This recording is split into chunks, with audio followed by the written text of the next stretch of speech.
kajian tasawuf kita tentang taubatan nasuha. Bismillahirrahmanirrahim. Maka di antara hal yang dapat menyelamatkan seorang hamba Allah Subhanahu wa Ta'ala adalah dia wajib menghiasi hatinya dengan hal-hal yang baik, kemudian menjauhkan hatinya dari hal-hal yang kurang baik. Di antara hal yang wajib kita hiasi hati kita dan di antara hal yang menyelamatkan seorang hamba Allah Subhanahu wa Ta'ala pada waktunya kembali kepada Allah Subhanahu wa Ta'ala adalah dengan bertaubat, taubatan nasuha. Allah katakan dalam Al-Quran surah An-Nur, A'udzu billahi minasyaitonir rajim. Bismillahirrahmanirrahim. Wa tubu ila Allahi jami'an ayyuhal mu'minuna la'allakum tuflihun. Dan taubatlah kalian kepada Allah Subhanahu wa Ta'ala, wahai orang-orang yang beriman kepada Allah Subhanahu wa Ta'ala. Dengan kita bertobat kepada Allah Subhanahu wa Ta'ala, Allah katakan pasti kalian akan menjadi orang yang beruntung dunia dan beruntung akhirat. Para jemaah sekalian, para ulama mengatakan bahwasanya di antara hal yang dapat menghalangi seorang hamba Allah Subhanahu wa Ta'ala dengan Allah Subhanahu wa Ta'ala adanya dosa maksiat yang dia kerjakan. Contoh analogi yang paling mudah adalah bila kita memiliki satu saluran air, selokan atau got, kemudian banyak sampahnya, sampai berbulan-bulan bahkan bertahun-tahun bahkan puluhan tahun, dipastikan air yang mengalir tidak akan lancar sama sekali. Begitupun dosa seorang hamba Allah Subhanahu wa Ta'ala yang dia kerjakan itu menjadi penghalang dia dengan Allah Subhanahu wa Ta'ala. Penghalang apa? Di antaranya doa dia akan sangat lama untuk diijabah oleh Allah Subhanahu wa Ta'ala. Yang kedua di antaranya adalah rezeki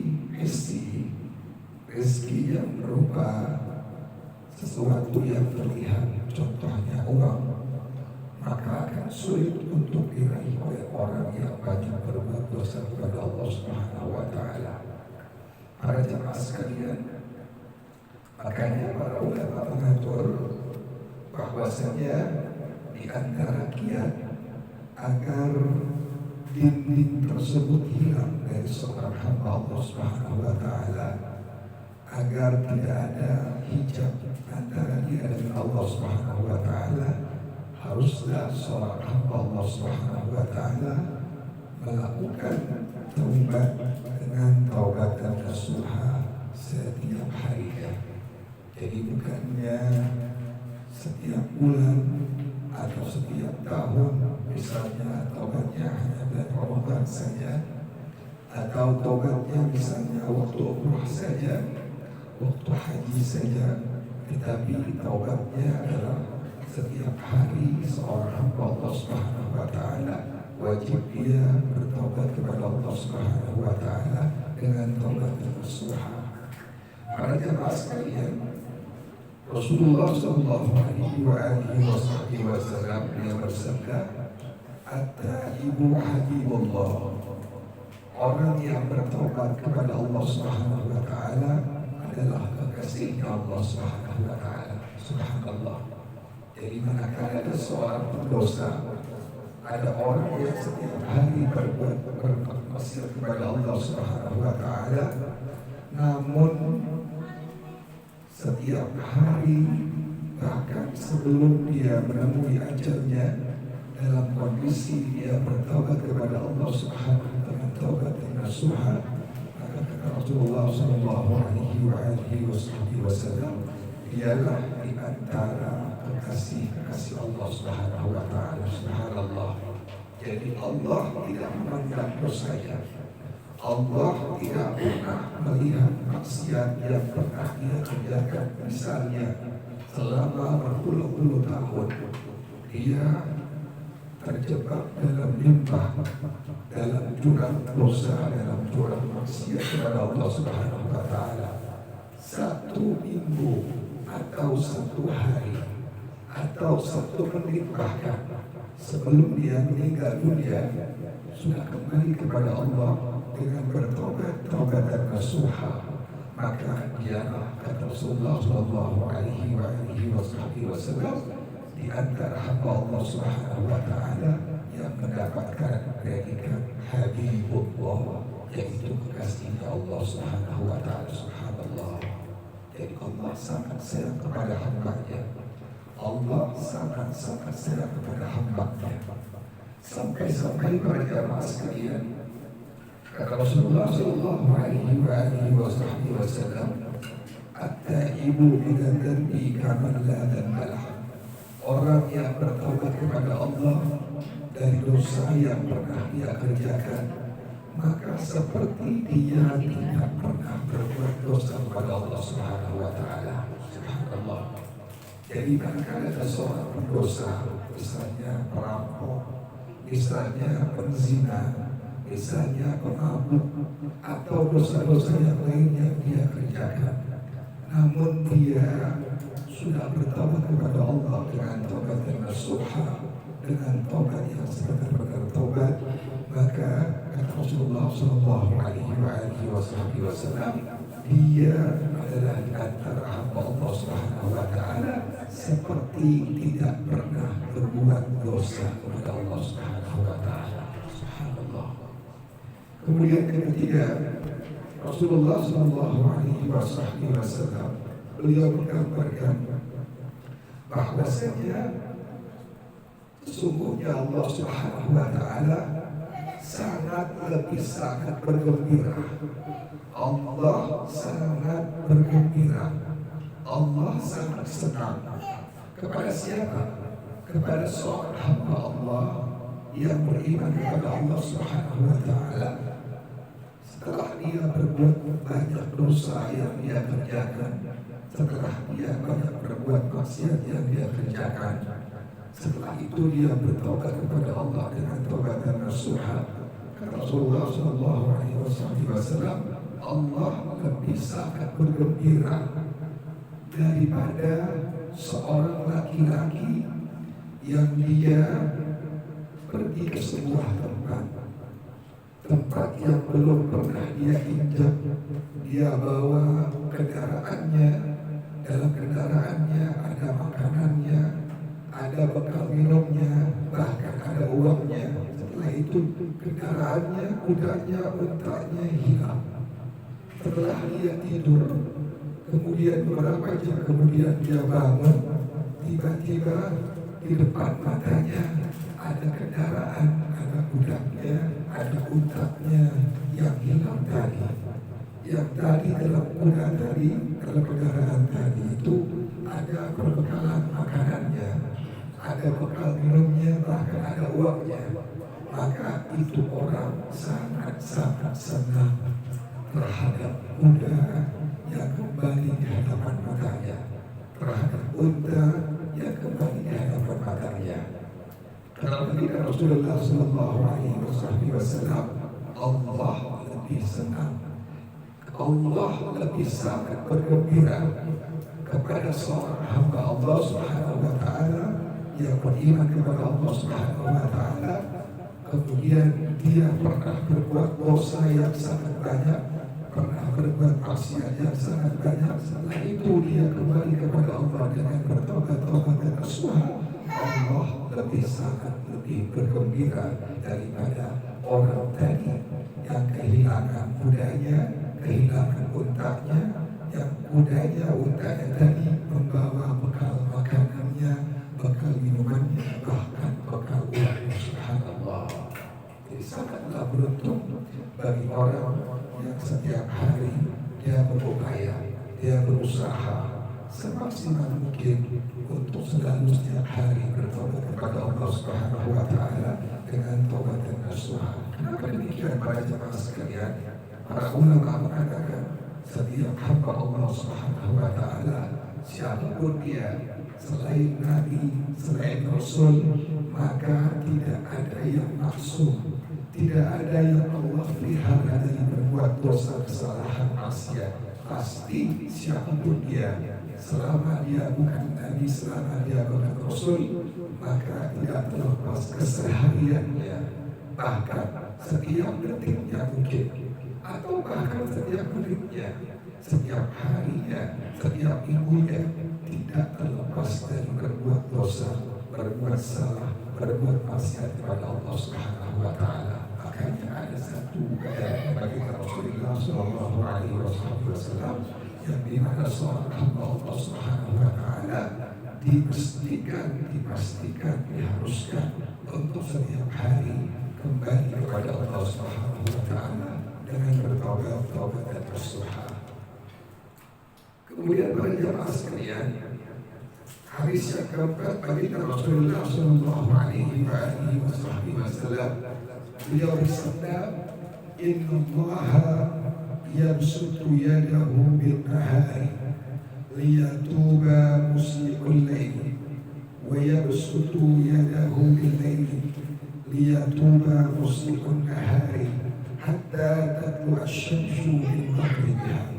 Sesungguhnya Allah Subhanahu wa taala membentangkan tangannya, artinya Allah siap menerima taubat dari hamba-Nya yang di malam hari dia berbuat dosa, di siang harinya dia taubat kepada Allah Subhanahu wa taala. Yang kedua, kita berita Rasulullah Shallallahu Alaihi Wasallam, Allah siap menerima taubat seorang hamba-Nya yang di pagi hari, siang hari dia berbuat dosa kepada Allah Subhanahu wa taala, malamnya dia kembali bertaubat kepada Allah dengan taubat nasuha. Subhanallah. Jadi Allah Maha luas penerimaan taubatnya kepada semua hamba Allah yang beriman kepada Allah Subhanahu wa taala. Tidak ada kata terlambat untuk kembali kepada Allah dengan taubat dan nasuha. Subhanallah. Karena seorang hamba Allah di malam hari dia berbuat dosa kepada Allah Subhanahu wa taala, di malam hari dia berbuat maksiat kepada Allah Subhanahu wa taala, di pagi harinya, di siang harinya dia bertaubat kepada Allah Subhanahu wa taala dengan taubat dan nasuha. Contohnya dia ucapkan misalnya minimal kalimat astagfirullah, atau dia ucapkan kalimat Rabbighfirli wa tub alayya, atau dia ucapkan dengan judul istighfar, Allahumma anta rabbi la ilaha illa anta khalaqtani wa ana 'abduka wa ana 'ala ahdika wa wa'dika mastata'tu a'udzu bika min syarri ma sana'tu abu'u laka bi ni'matika 'alayya wa abu'u bi dhanbi faghfir li fa innahu la yaghfiru dhunuba illa anta. Atau dia mengucapkan kalimat la ilaha illa anta subhanaka inni kuntu minaz zalimin. Atau dia ucapkan kalimat rabbana zalamna anfusana wa in lam taghfir lana wa tarhamna lanakunanna minal khasirin. Itulah bentuk taubat seorang hamba Allah Subhanahu wa taala kepada Allah Subhanahu wa taala. Yang kelima, para jemaah sekalian, sampai kapan Allah terima taubat seorang hamba Allah yang beriman tadi? Kata baginda Rasulullah Sallallahu Alaihi Wasallam, hatta tatlu asy-syamsu min maghribiha, sampai sebelum matahari terbit dari sebelah barat. Artinya sebelum terjadi hari kiamat, maka pintu taubat dari Allah Subhanahu wa taala terbuka dengan sangat-sangat luas, terbuka dengan sangat-sangat lebar. Bagi siapa? Bagi hamba Allah Subhanahu wa taala yang beriman kepada Allah Subhanahu wa taala masih mau dirinya kembali kepada Allah dengan bertaubat dan nasuha. Subhanallah. Itu yang pertama. Selama belum terjadinya hari kiamat, maka Allah masih menerima taubat seorang hamba Allah Subhanahu wa Ta'ala. Yang kedua, kata baginda Rasulullah Sallallahu Alaihi Wasallam, sesungguhnya Allah menerima taubat seorang hamba Allah Subhanahu wa Ta'ala malam yughargir, selama ruhnya belum sampai di tenggorokannya, selama belum ajal sampai kepadanya, maka ini orang ini hamba Allah. Bila dia berbuat dosa, berbuat maksiat kepada Allah Subhanahu wa Ta'ala, kemudian dia bertobat dengan taubat dan nasuha, pasti Allah akan ampuni dosa-dosanya. Subhanallah. Yang keenam, para jamaah sekalian, baginda Rasulullah Sallallahu Alaihi Wasallam satu hari pernah malaikat Jibril datang kepada beliau. Saya berkata, wahai Nabi Muhammad Sallallahu Alaihi Wasallam, sesungguhnya Allah memberikan salam kepada engkau. Apa salam dari Allah Subhanahu wa Ta'ala? Bila ada umatmu dia berbuat dosa kepada Allah Subhanahu wa Ta'ala, berbuat maksiat kepada Allah Subhanahu wa Ta'ala, kemudian setahun sebelum dia meninggal dunia sudah bertaubat dengan taubat dan nasuha, kata Allah Subhanahu wa Ta'ala, Allah pasti akan mengampuni dosa maksiat yang pernah dia kerjakan. Maka Rasulullah saat itu langsung mengatakan kepada malaikat Jibril, wahai malaikat Jibril, 1 tahun kelamaan untuk bukan aku. Subhanallah. Nabi masih minta keringanan. 1 tahun itu kelamaan, wahai malaikat Jibril. Maka langsung malaikat Jibril menghadap Allah Subhanahu wa Ta'ala, kemudian berkata, ya Allah, sesungguhnya Nabi Muhammad mengatakan 1 tahun kau terima taubat hamba engkau dari umat Nabi Muhammad yang berbuat dosa itu sangat lama. Kata Allah Subhanahu wa Ta'ala, wahai Jibril, sampaikan kepada Nabi Muhammad Sallallahu Alaihi Wasallam, 1 bulan hambaku di antara umat Nabi Muhammad Sallallahu Alaihi Wasallam yang dia berbuat dosa kepada Allah. Low battery, please charge.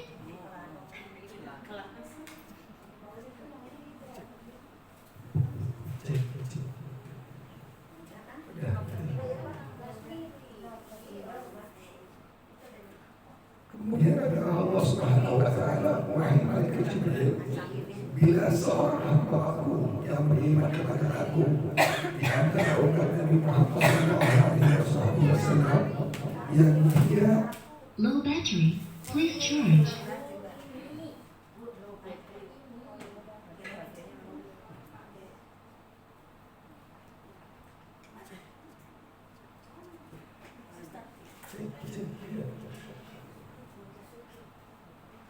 kata Allah Subhanahu wa Ta'ala, wahai Jibril, katakan kepada kasihku Nabi Muhammad, bila ada seorang hamba aku yang beriman kepada aku dari umat Nabi Muhammad 1 bulan sebelum dia meninggal dunia, kemudian dia bertobat dengan taubat dan nasuha, kata Allah Low battery, please charge.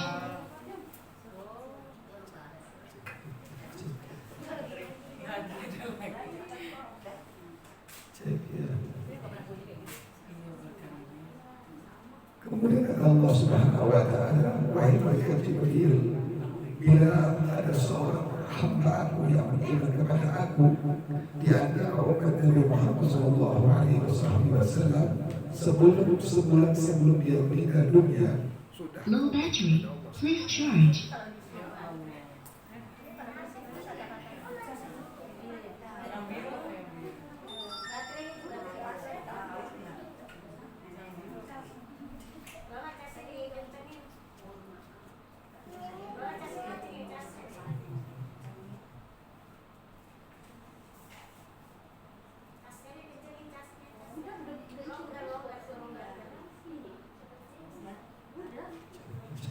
Low battery, please charge.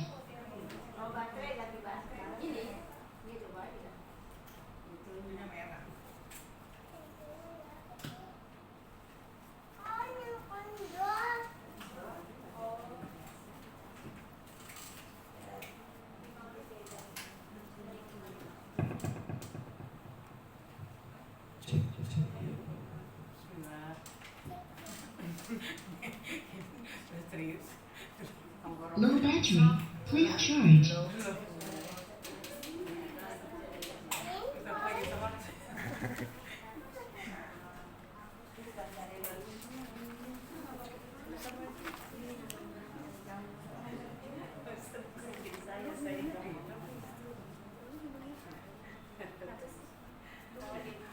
Dikit bisikin saya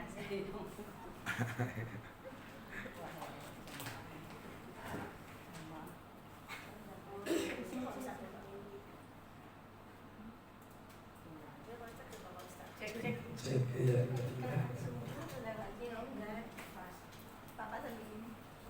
Kata Allah Subhanahu wa Ta'ala, bila ada seorang hamba yang beriman kepada Aku, kemudian di antara umat Nabi Muhammad yang berbuat dosa, kemudian dia taubat kepada Aku sebulan sebelum meninggal dunia, kata Allah Subhanahu wa Ta'ala, pasti Aku akan terima taubatnya. Maka Rasulullah Shallallahu Alaihi Wasallam dia mengatakan, wahai malaikat Jibril, katakan kepada Allah, 1 bulan itu kelamaan untuk umat Aku. Subhanallah. Malaikat Jibril menghadap Allah kembali.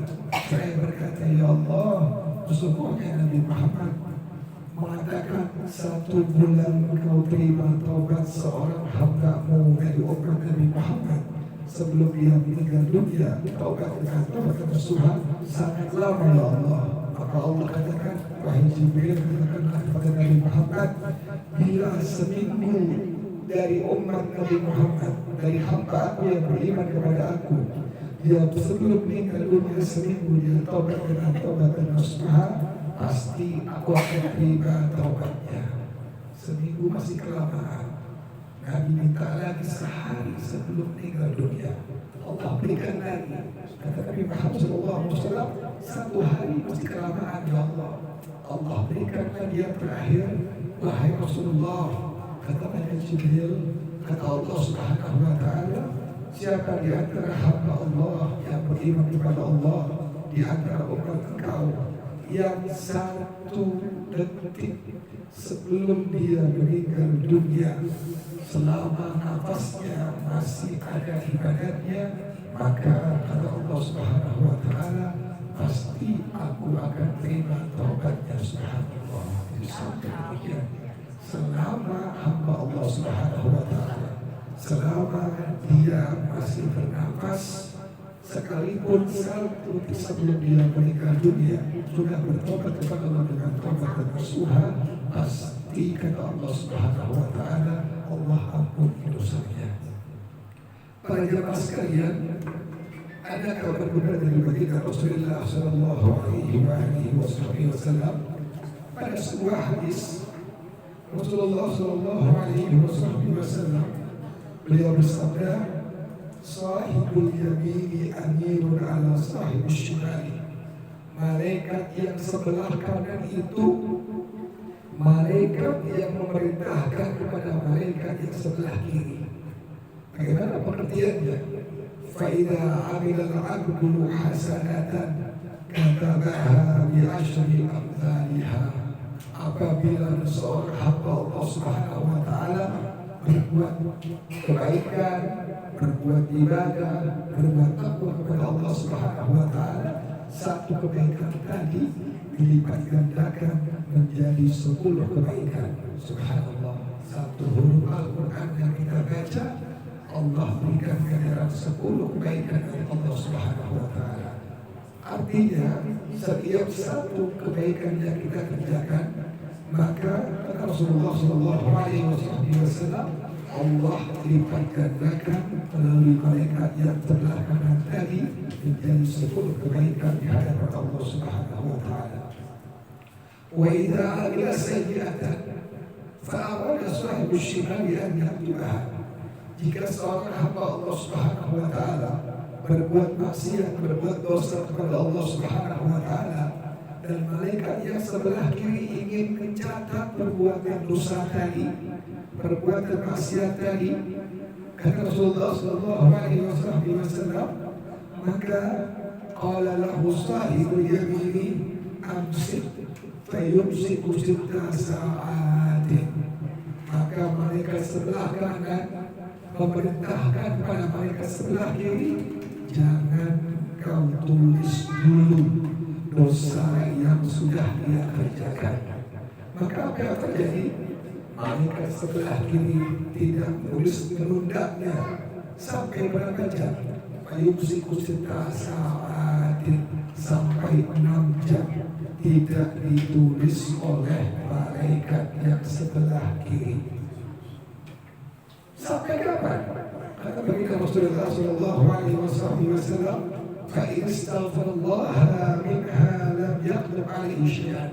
Kalau seandainya hamba Allah tadi yang berbuat dosa, dia dalam waktu 6 jam sudah bertaubat kepada Allah dengan taubatan nasuha, maka malaikat yang sebelah kiri tidak mencatat dosa maksiat yang dia kerjakan.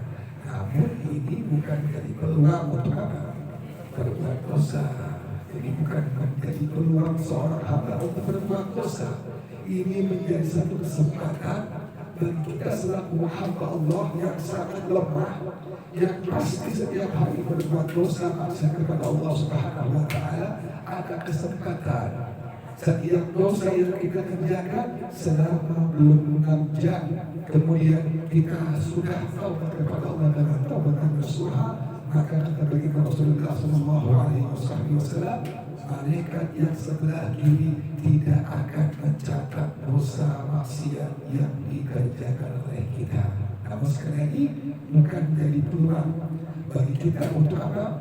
Berbuat dosa, berbuat maksiat kepada Allah Subhanahu wa taala.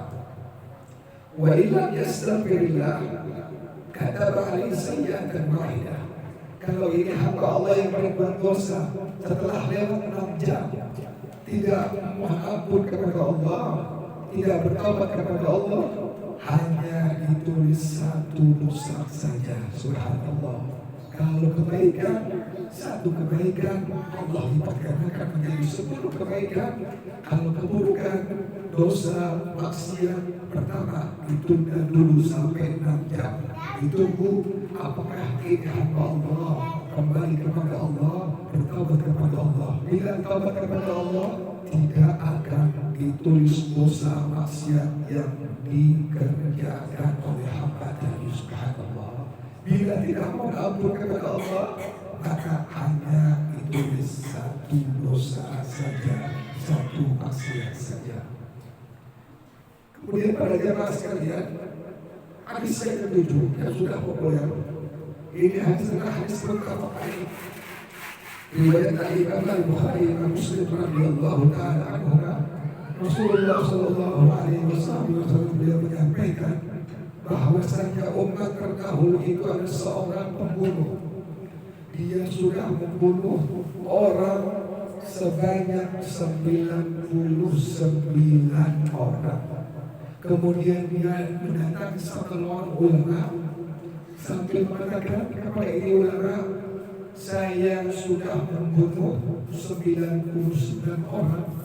Halahu min taubah, apakah kalau aku taubat kepada Allah, Allah masih menerima taubat aku? Maka ini ulama mengatakan, la, Allah pasti tidak menerima taubat kau. Apa yang terjadi? Maka ini orang membunuh ulama tadi. Jadi berapa itu? 100. 1 orang ulama dibunuh. Kemudian para jamaah sekalian, dia pergi ke sebuah tempat lainnya yang ada seorang ulama di sana.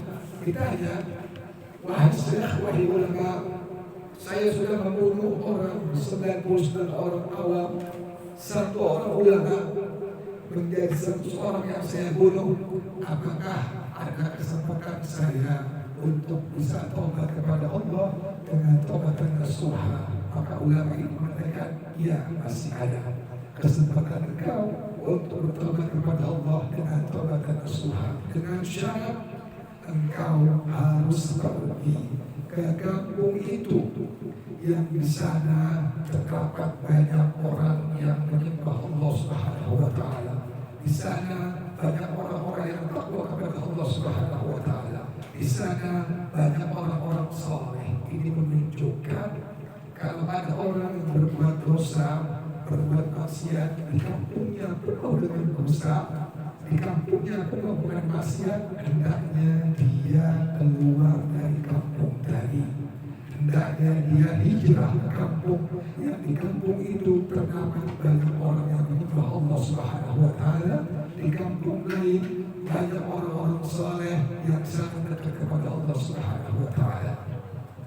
Maka para jemaah sekalian, kata baginda Rasulullah Sallallahu Alaihi Wasallam, orang ini langsung pergi ke kampung yang tadi ditunjuk oleh orang alim tadi. Kemudian setelah dia pergi, belum sampai di tempat tujuan yang ia ingin taubat kepada kampung tadi, maka datang ajalnya. Sudah sampai ajalnya, kemudian dia meninggal dunia. Pada waktu dia meninggal dunia, maka datang malaikat azab ingin mengadab orang ini dengan malaikat rahmat, ingin memberikan rahmat Allah Subhanahu wa Ta'ala. Apa yang terjadi?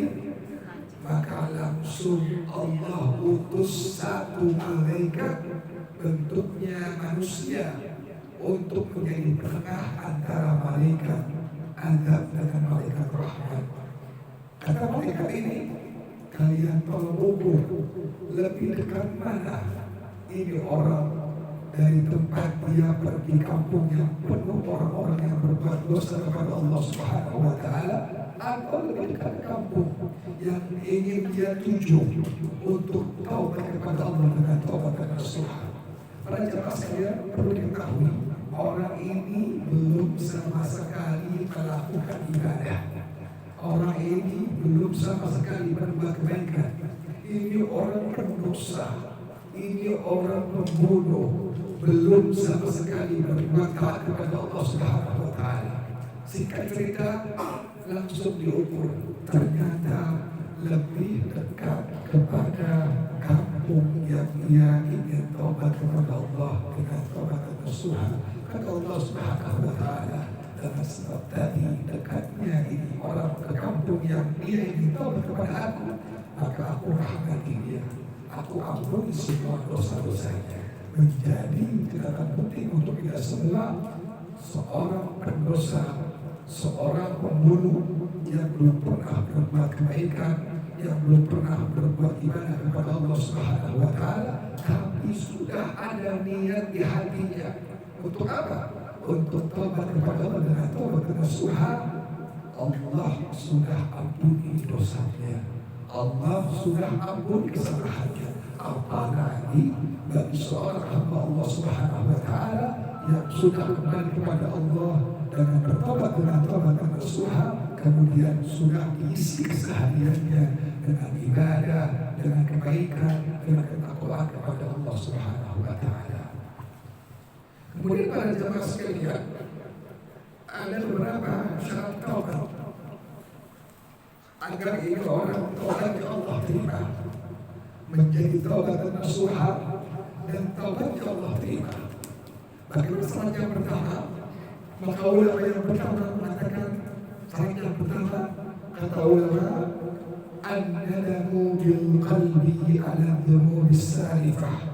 Syarat yang pertama, ini orang wajib untuk menyesal di hatinya terhadap dosa maksiat yang pernah dia kerjakan.